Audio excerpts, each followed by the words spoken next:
यात्रा निकली थी 4000 किलोमीटर, लोगों से मिले थे राहुल गांधी और लोगों ने जिस तरह उनके गले लगकर, उनके कंधे पर सिर रखकर भरोसा जताया था, इससे भारतीय जनता पार्टी डर गई।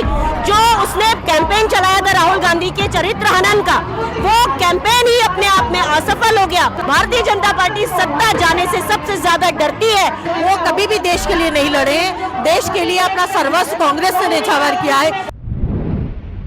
महिला कांग्रेस की सभी महिलाएं इस वक्त जंतर मंतर पर जनतंत्र बचाओ रैली निकाल रही हैं। ऐसे में विपक्ष की एक मजबूत आवाज को रोकने के लिए उनकी सदस्यता रद्द की गई है। ऐसे में सभी को अब सड़कों पर आकर जनतंत्र को बचाना होगा। जब देश के नेता सदन में सवाल पूछते हैं तो कभी माइक बंद किया जाता है, कभी उनको सदन से बाहर का रास्ता दिखा दिया जाता है। जब ऑपोजिशन चाहती है कि देश के सदन में चर्चा हो तो चर्चा नहीं की जाती, लोकतंत्र खतरे में कर दिया जाता है।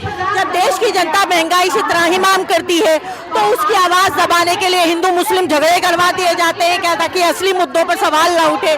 तो जनतंत्र तो खतरे में है। असली हकीकत सब जानते हैं, इतिहास गवाह है कि जब अंग्रेज भाजपा यहाँ पर शासन कर रहे थे तब जनसंघी के जो जनसंघ लोग थे वो असल में अंग्रेजों के साथ मिलकर हमारी जिसको कहना चाहिए बातों को लीक कर रहे थे। वो कभी भी देश के लिए नहीं लड़े, देश के लिए अपना सर्वस्व कांग्रेस ने न्यौछावर किया है। राहुल गांधी की लोकसभा से सदस्यता रद्द की गई, आज सूरत कोर्ट में वो अपील कर रहे हैं। तो आप अब बार बार राहुल गांधी की सदस्यता को लेकर आप लोग कह रहे हैं कि लोकतंत्र खतरे में है। इसी को लेकर बीजेपी टारगेट करती है कि आप लोग सिर्फ और सिर्फ कांग्रेस के जितने नेता हैं वो सिर्फ गांधी परिवार के लिए आवाज उठा रही है, जनता के लिए नहीं। बहुत साफ बात है कि जो भारत जोड़ो यात्रा निकली थी 4000 किलोमीटर, लोगों से मिले थे राहुल गांधी और लोगों ने जिस तरह उनके गले लगकर, उनके कंधे पर सिर रखकर भरोसा जताया था, इससे भारतीय जनता पार्टी डर गई।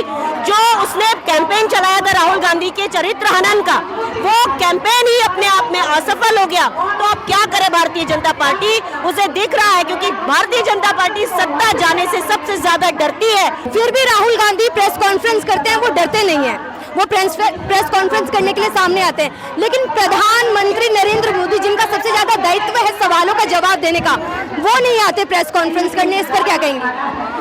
सामने अपने मॉनिटर लगा के पढ़ने वाले, टेलीप्रॉम्प्टर लगा के पढ़ने वाले प्रधानमंत्री से आप क्या उम्मीद करेंगी? देखिए, मार्केटिंग से और मीडिया का एक बड़ा हिस्सा खरीद कर उन्होंने अपनी छवि बनाई है।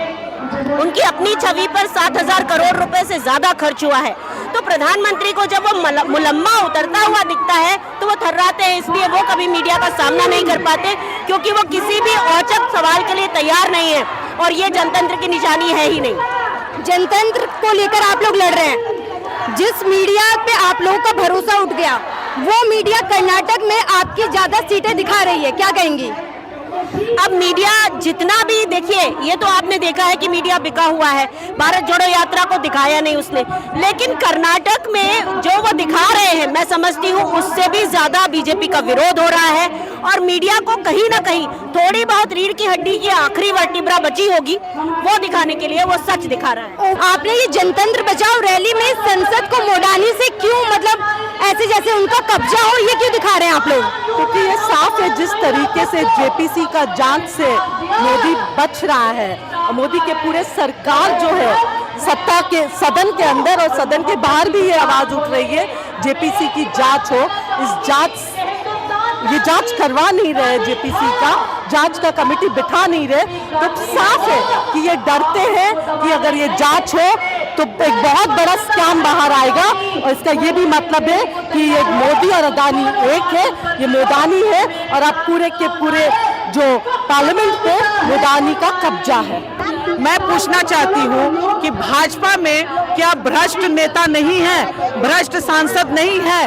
उन पे एक्शन कभी नहीं लिए मोदी जी। और जब हमारे राहुल जी जनता के साथ, जनता के हित की बात सदन में पूछते हैं कि अडानी का, अंबानी का, ललित मोदी का, नीरव मोदी का हिसाब दीजिए, तो उनकी सदस्यता खत्म कर दी जाती है। मैं ये कहना चाहती हूँ कि अब हम अंग्रेजों से स्वतंत्र हो चुके हैं, इसलिए हमारा मौलिक अधिकार है, हम अपने बारे में सवाल पूछेंगे, हम अपने अधिकार की बात करेंगे। इसके लिए हमारी सदस्यता खत्म करना ये बहुत बड़ी सत्ता का दुरुपयोग कहा जाएगा। का। और मैं पूछना चाहती हूँ मोदी जी से कि देश में बेरोजगारी बढ़ी है, देश में महंगाई बढ़ी है, देश में भ्रष्टाचार बढ़ा, उस पर क्यों चुप्पी साधे हुए हैं? क्यों नहीं उनके सांसद सदन में महंगाई पे चर्चा करते हैं? तो इसके लिए आज महिला कांग्रेस मोर्चा खोल के बैठी। इस वक्त मेरे साथ हसीना सैयद हैं। जंतर मंतर पे आप लोग प्रोटेस्ट कर रहे हैं, जेपीसी की मांग कर रहे हैं। आपको क्या लगता है सरकार जेपीसी की मांग क्यों नहीं मान रही है आप लोग की? देखिए, इनको विपक्ष की कोई बात नहीं माननी है। ये जो गूंगी बहरी सरकार है, सारे दुनिया में सबसे बड़ा लोकतंत्र हिंदुस्तान के लोकतंत्र है। हिंदुस्तान के लोकतंत्र को म्यूट किया जाता है। सांसद टीवी में हिंदुस्तान के लोकतंत्र को म्यूट किया जाता है। आज तो अपील कर रहे हैं ना राहुल गांधी आगे? कर रहे हैं अपील तो आज है। मैडम आप देखिए, लक्षद्वीप के एमपी हैं, 10 साल का उनको सजा हुआ था। मैं लक्षद्वीप की महिला कांग्रेस की इंचार्ज भी हूँ। उनका सजा हुआ था मर्डर केस में, वो कन्विक्शन आपने रद्द कर दिया, उनका एमपीशिप आपने रेस्टोर कर दिया। आप हमारे नेता इंदिरा गांधी जी के पोते, जो इस देश के लिए अपने खून से सींचा है इस देश को, आप उनके ऊपर मुकदमा करा रहे हो। कर्नाटका में एग्जिट ओपिनियन पोल आप लोग की सरकार बनाते हुए दिखा रही है कांग्रेस की सरकार बनाता है मैडम, बीजेपी उनका सभी मालूम हो गया। बीजेपी कैसा करके मालूम हो गया, वो झूठ सरकार है, लूटी सरकार है। बीजेपी वाले कैसा कैसा लूट करता है, वाहनों में petrol diesel, pan card attachment, tissue, cable, mobile सब क्या ऊपर भी लूट कर रहा है। वो मोदी जी झूठ बातें बोल के जीत रहा है।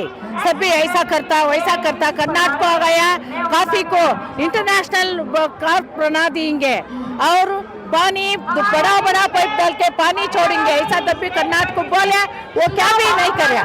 इसीलिए झूठ का सरकार कभी तब है तो वो बीजेपी सरकार झूठ बोलने का एक आदमी है, वो नरेंद्र मोदी। एक ही बात नहीं 100 बार बोलती है, मुझे भी अरेस्ट करो। महिला कांग्रेस के सभी नेता और कार्यकर्ता जनतंत्र बचाओ रैली जंतर मंतर पर निकाल रही हैं। उनका आरोप है कि प्रधानमंत्री नरेंद्र मोदी खुद तो चुप रहते हैं, जेपीसी पर कुछ नहीं कहते हैं, भ्रष्टाचार पर कुछ नहीं कहते हैं, बेरोजगारी पर कुछ नहीं कहते हैं। वहीं जो विपक्ष का नेता राहुल गांधी हैं, वो जब संसद में आवाज उठाते हैं इन सब चीज़ों के लिए, तो लोकसभा से उनकी सदस्यता रद्द कर दी जाती है। ऐसे में अब सभी को सड़कों पर आकर जनतंत्र को बचाना होगा। देखना होगा कि ये रैली कितना कर्नाटक चुनाव में इन्हें फायदा देती है, कितना लोकसभा चुनाव 2024 में कांग्रेस के लिए फायदेमंद होती है। मैं कामनी झा, कैमरा पर्सन सुमित चोपड़ा के साथ मॉनिटरिंग।